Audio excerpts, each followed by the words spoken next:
Are we ready to roll? Yes. All right. I would thank you all for being here, both online and in person.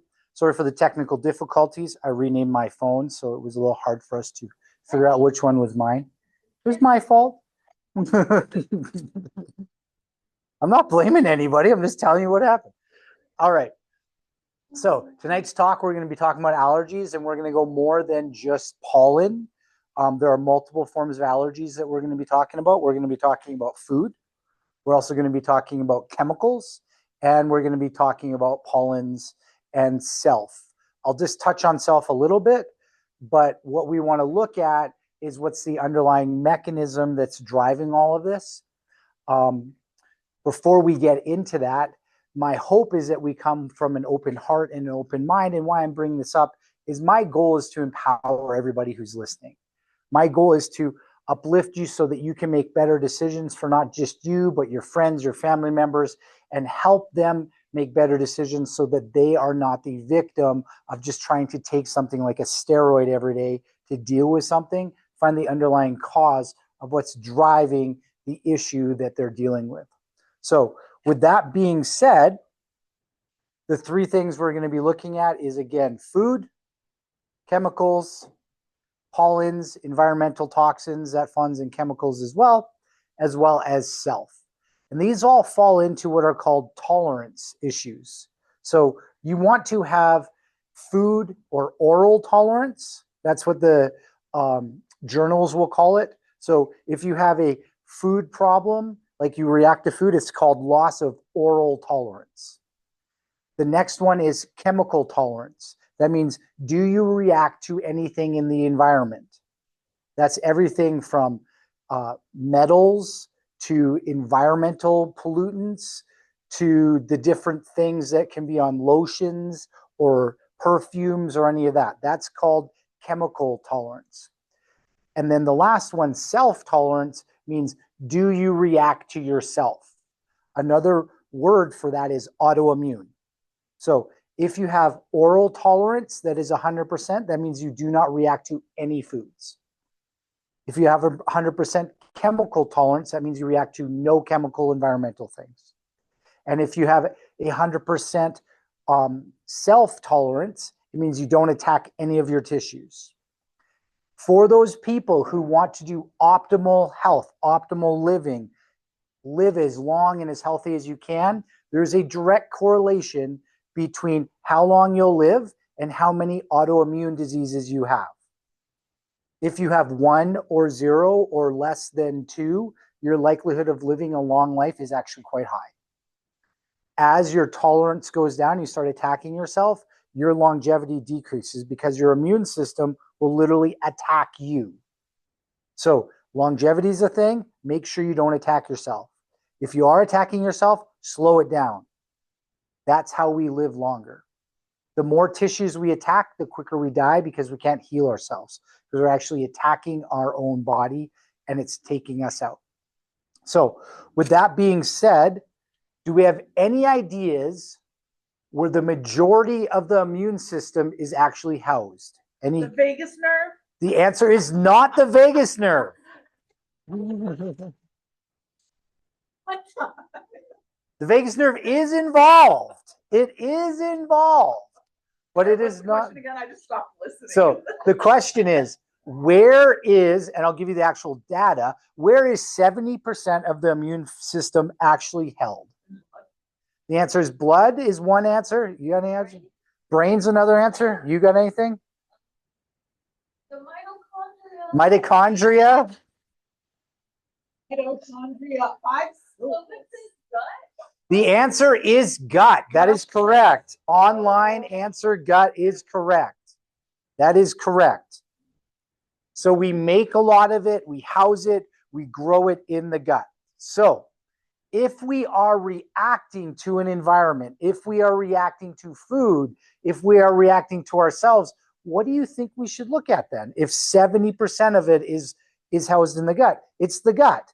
Now, what is the nerve that controls gut function? The vagus nerve. That is correct. Ding, ding, ding, ding, ding. It is the vagus nerve. That is correct. We have winners. We have winners in the crowd. And just for everybody who is here, how many tickets do they get for being here in person? 15 tickets for being in person, and you can win our prizes. First prize is a paddleboard. Second prize is a bunch of really cool stuff. Wellness basket. 4 to 5 different really, well, no, it's good looking stuff. You got like thermoses, warm eggs. I know they can't see it. I'm just telling what it is. It's all the good stuff you can win if you actually come in person or play the game. So just FYI, in person, you get a laugh, you have fun, and so forth. So let's look at this and go, what are the things that can break down gut function? And I'll let you know, if you go to a lot of functional medicine or a lot of, what's the other practitioners called? Nutritionists, dietitians, they will miss this one factor. And that is, if the brain cannot communicate to the gut, it doesn't matter how well you fix it, it will get broken again in 2 to 6 months because it won't stay healed. So that means it doesn't matter how much glutamine that you take, you will never heal the gut because the vagus nerve function determines if the gut will stay healed. So the number one thing that you have to make sure is working correctly for gut health is vagus nerve. Do we gag? Do we gag accordingly? If we don't, ask us and we'll teach you about the vagal nerve stimulator that you can use. It's not one of the $500 ones that you have to buy online.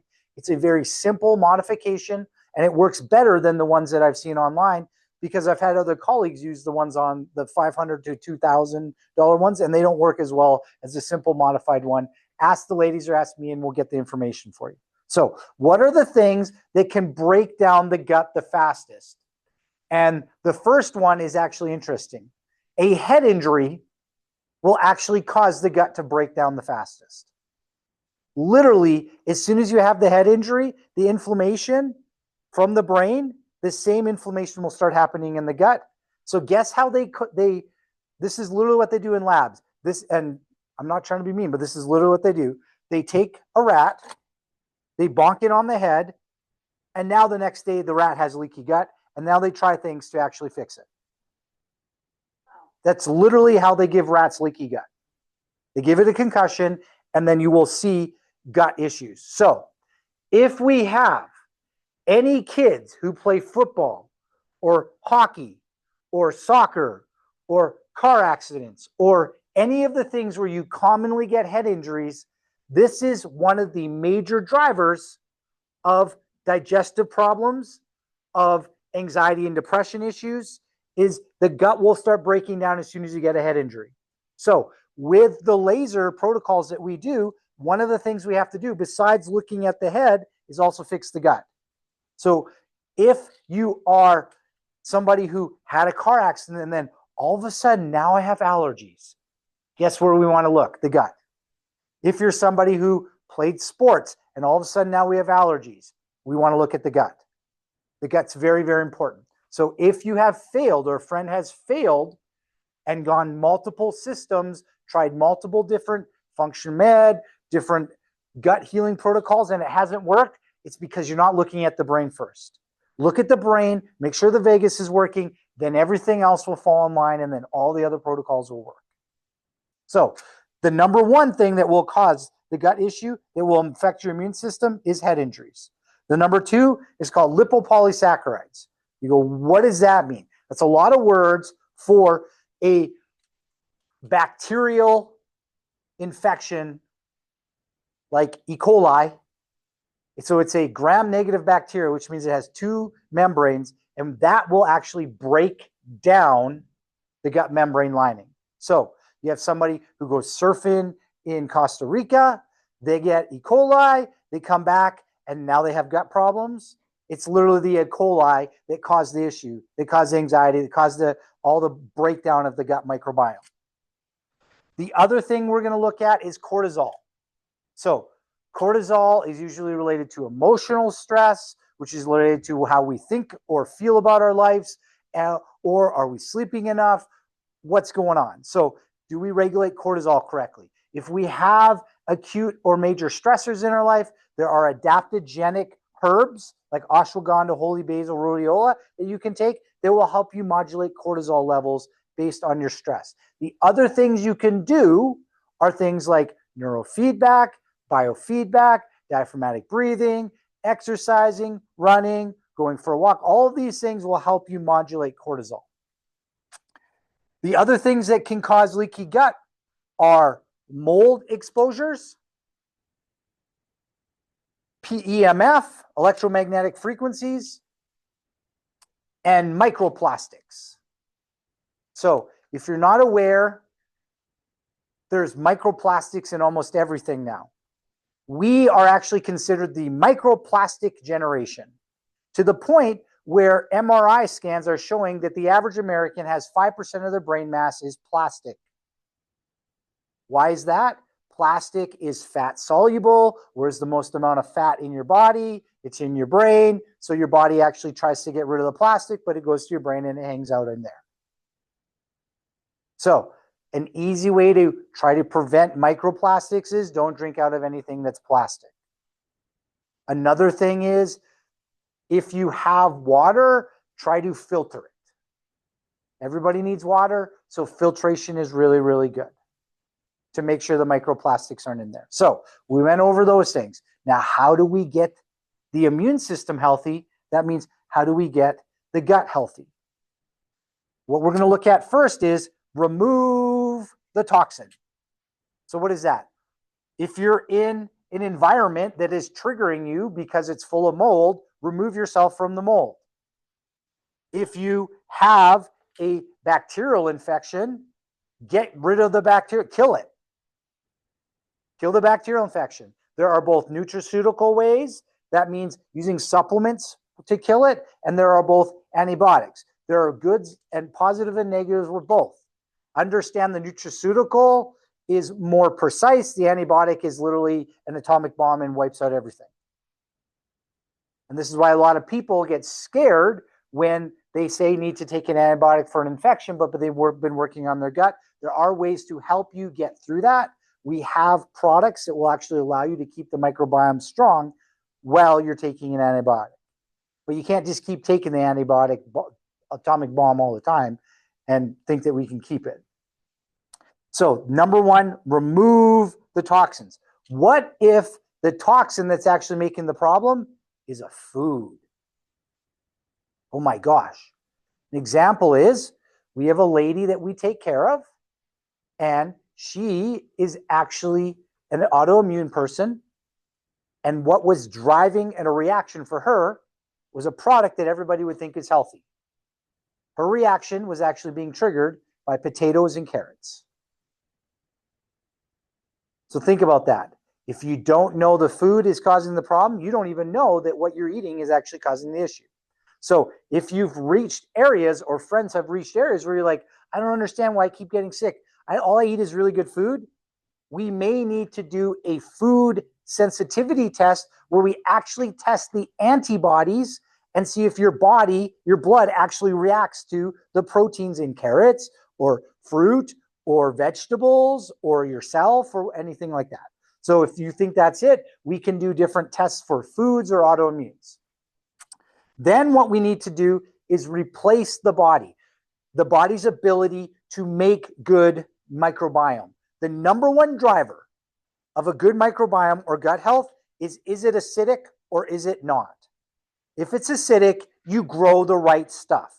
If it is not, you make all the bad stuff.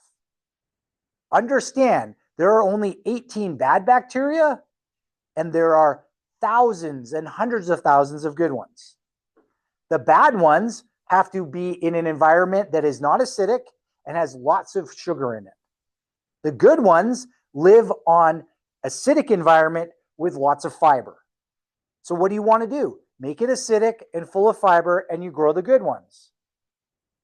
If you make it alkaline, which means you take Tums, antacids, Pepto-Bismol, these things, you will grow the wrong microbiome, and now you can literally drive yourself into allergies because now the immune system isn't working correctly.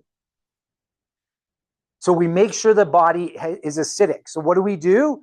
If it's not acidic enough, we can give you digestive enzymes. We can give you certain acids that will make sure it's going to work correctly so you're acidic enough, and then you want to repopulate it. So you're going to want to give good microbiome tissue in there, basically fiber, multiple kinds of fiber. If you've heard me talk about the multiple fiber mix-up or veggie mix-up, that's to feed the bacteria. So we give you a probiotic, which is a prebiotic, which is just fiber, a probiotic, which is the bacteria, and then make it acidic, and it will grow. The other cheat code that you can use is the product we have called Enterovite, which will actually drive the microbiome to grow correctly because it's rocket fuel for bacteria. Not the bad ones, they don't like it. It's the good ones.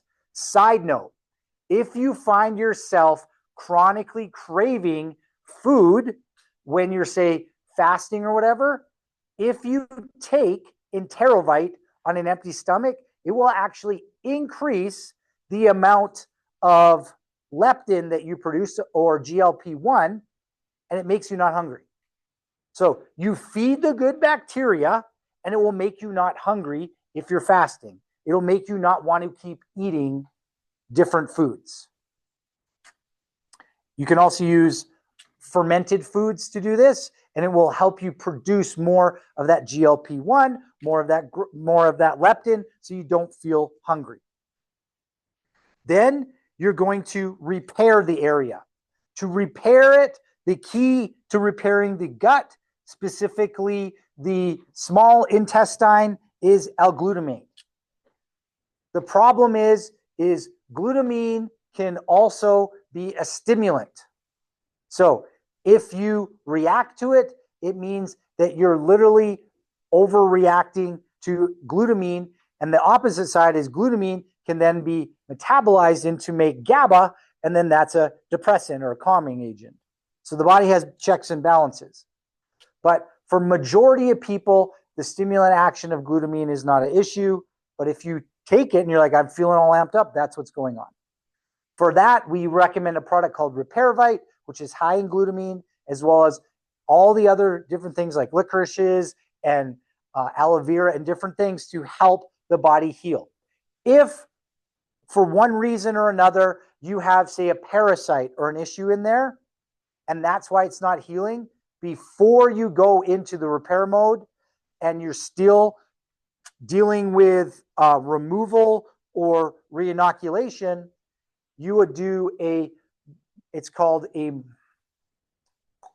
why am I blanking? I'm sorry. It's called a biofilm remover. So what you need to understand is bacteria and viruses and parasites will actually produce a protective cocoon around themselves, so you can't kill it. So you have to use a special biofilm remover to make the bacteria aware, the body aware, so then it can get killed. So if you have a persistent yeast infection or bacterial infection in your gut, biofilm is your problem, and we need to help you get rid of that. Then the last one is, so we balanced with mainly it's L-glutamine, but then you also want to have the antioxidants in there, which is turmeric, curcumin, resveratrol, vitamin A, vitamin D, glutathione. Those are all the ones that will drive anti-inflammatory immune balancing in the gut. And then you rebalance. So what does that mean? It means try to stop the things that made it bad in the beginning. Stop getting hit in the head. Make sure you get enough sleep. Decrease your stress, cortisol, all those things. And we can help you with that with stress management techniques. So we looked at that repairing system for gut. Now, what I want you to see is I'm running out of time and I have a lot more I want to talk about, but I'm going to really get into this one. It's something that most people are not aware of. It's called Th1 and Th2. It's your immune system and how it actually works. So what we're going to look at is a teeter-totter. Oh, I did it backwards.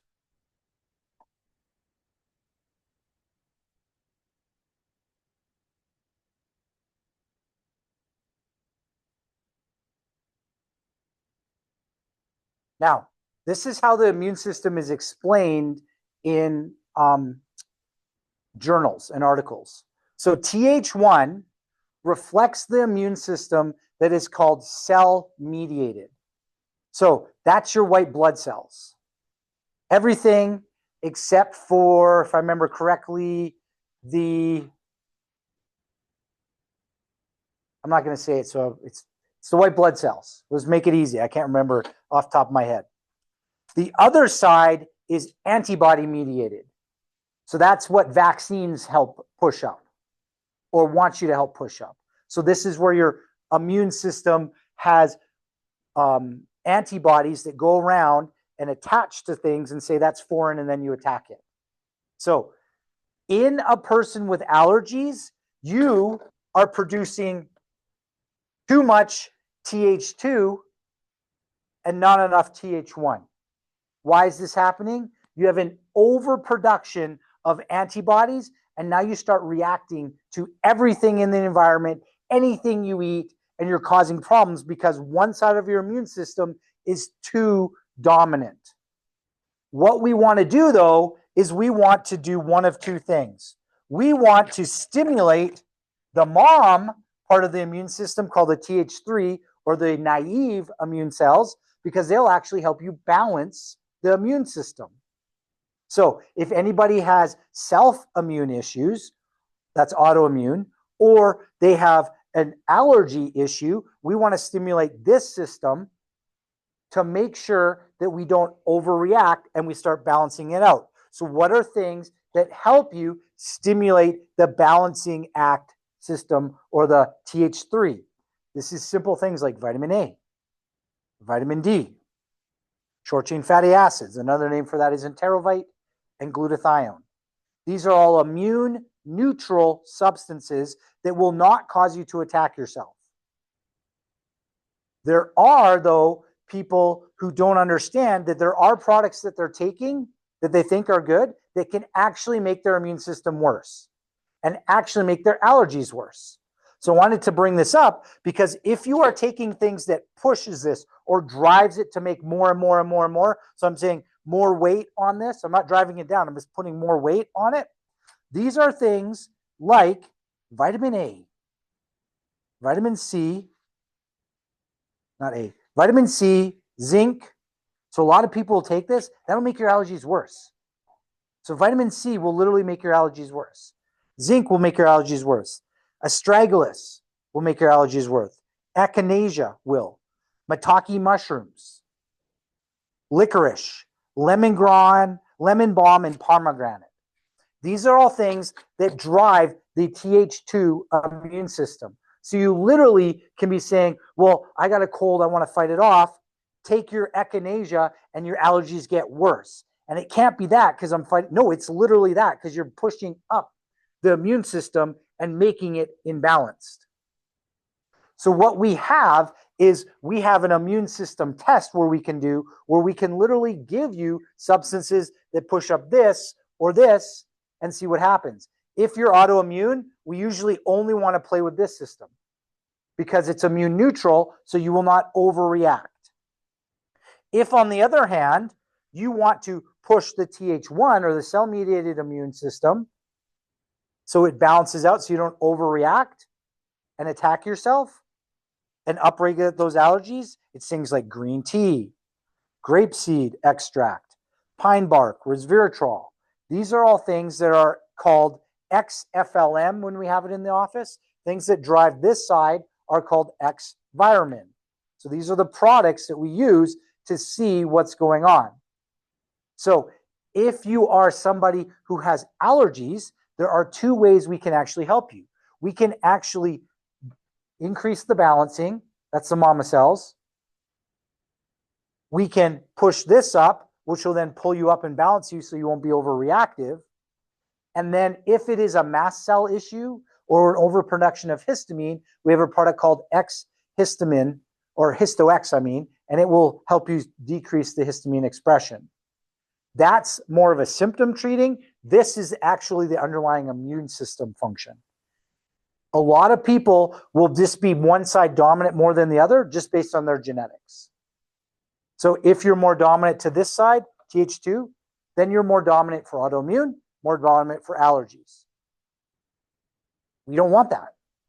If you are more pushed to this side, then you're more reactive to different things in the environment.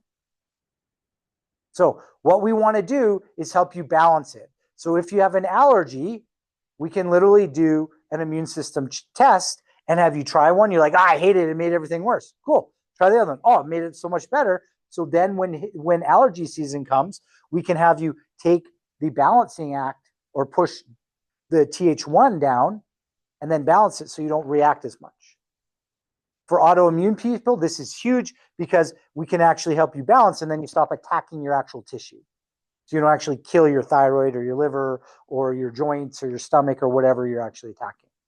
So what I need you to understand is with the immune system, it's more than just give me this drug to make this symptom go away. We got to understand the underlying mechanism that's driving it. And is it that I'm in a moldy health? Yeah, it could be. Is it that my immune system is weak and I keep activating it because I'm in balance where I'm too much to one side than the other? So I get sick really easy, which then flares me up and now I react to everything in the environment. Because this Th1 is what kills. These are the white blood cells that kill everything before it gets into you. So I want you to understand is if you have a friend or family member who has allergies, there is hope. They don't need to just take the different steroids or the different drugs because we know there are side effects to them. We know those can actually cause blood sugar imbalances. Most people aren't aware when you take a steroid, it boosts your cortisol, which will actually boost your blood sugar. And it can cause blood sugar major issues that will cause more inflammation. So let's look at friend, family member who has food reactions. Oh, I'm allergic to this food. Let's figure out why your leaky gut's happening. If you have food allergies, it's always leaky gut. Well, not always, 99% of the time. What if you're reacting to the environment? Then that's loss of chemical tolerance. Then we're going to start talking about this.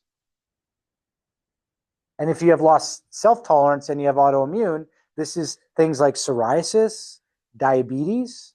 These are common ones that people don't know are actually autoimmune. We also want to do that. They'll balance you. Because then you stop attacking your pancreas, stop attacking your skin, stop attacking your bones. Have these people understand that there is ways to get help, and we're here for them. And what I would say is go the extra step and let them know. We have a patient appreciation day. It's coming up, or it's a whole week. And it is the 16, 17, 18, and no, that's not right. That's the first day of summer. It's the 23rd, 24th, 25th, and 26th. If you want the food and drink, it's the 26th. And that's when we have the party. That's when we make it really affordable. That's when they can come in and get the full exam for 20. So think of that friend or family member who might be suffering from allergies and understand there is hope. There is ways to help balance them. We can get the brain balanced. I didn't even get into that. If the right brain is weak, that will drive immune system problems as well. If we can help them get a little better or into remission, it'll change their lives. So think of that friend or family member. Let them know there's hope. Let's check it out, see what we can do. Thank you all for being here and have a blessed night.